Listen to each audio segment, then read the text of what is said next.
सोनाक्षी की रसोई में आज की स्पेशल गेस्ट है मौसमी चैटर्जी जी। ये जी नहीं, मौसमी आंटी। ओके आंटी मौसमी, तो आज आप क्या बनाएंगी? मैं क्यों बनाऊं? मैं तो गेस्ट हूँ, आप बनाओ हम खाएंगे। एक्टिंग में तो हिट हो, अब खाना बनाओ सुपर हिट। ठाट से बनाऊंगी खाना, है ना द बेस्ट एवरीडे मसाला। आओ बनाते हैं मसालेदार छोले। छोले हर रोज के करी में एवरीडे मसाले, शाही बिरयानी में स्वाद का जायका। পটল পোস্ত আর সর্ষে ইলিশ ভাপা।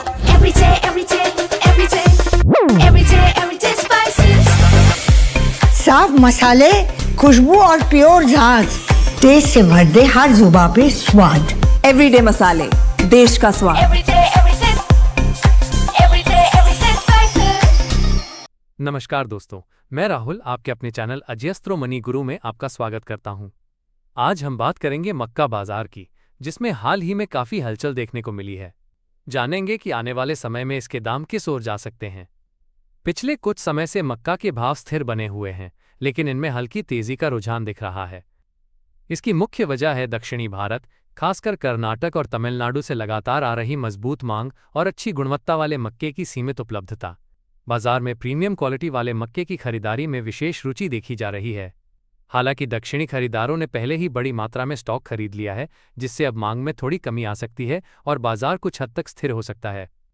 अभी श्रावण मास चल रहा है, जिसके कारण पोल्ट्री उद्योग से मक्के की मांग में थोड़ी नरमी आ सकती है, लेकिन बाजार में अच्छी गुणवत्ता वाले मक्के की आपूर्ति अभी भी कमजोर बनी हुई है। गुलाबबाग में मक्का 2275 से 2425 रुपये प्रति क्विंटल के भाव पर स्थिर बना हुआ है। यहाँ के भावों को दक्षिणी राज्यों खासकर तमिलनाडु से मिल रही मजबूत मांग का समर्थन मिल रहा है।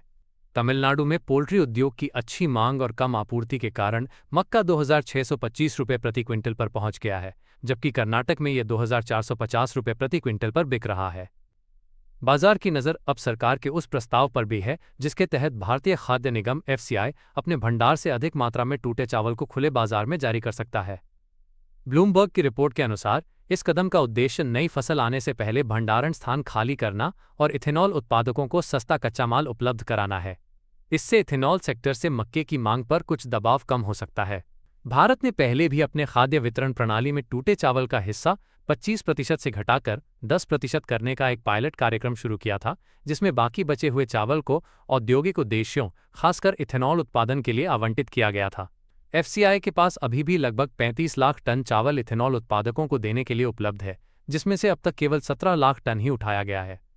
ऑयल मार्केटिंग कंपनियों OMCS ने इथेनॉल सप्लाई ईयर 2024-25 की चौथी तिमाही अगस्त से अक्टूबर 2025 के लिए लगभग 49 करोड़ लीटर इथेनॉल की खरीद के लिए टेंडर जारी किया था।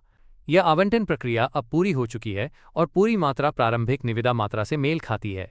इसमें मक्का सबसे प्रमुख फीडस्टॉक बनकर उभरा है, जिसने कुल आपूर्ति में 38.1 करोड़ लीटर का सबसे बड़ा योगदान दिया है। इससे इथेनॉल सेक्टर में मक्के की 10 लाख टन अतिरिक्त मांग पैदा होगी।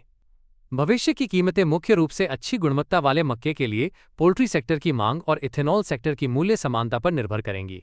स्टार्च उद्योग की खरीदारी कमजोर बनी हुई है और DDGS की उपलब्धता के कारण फीड सेक्टर ने मक्के पर अपनी निर्भरता में बहुत अधिक वृद्धि नहीं की है। आने वाले महीने में मक्का में बड़ा मूव देखने को मिल सकता है। क्या वो होगा तेजी का या फिर मंदी का? अग्रिम एनालिसिस के लिए संपर्क करें। नंबर स्क्रीन व डिस्क्रिप्शन पर उपलब्ध हैं।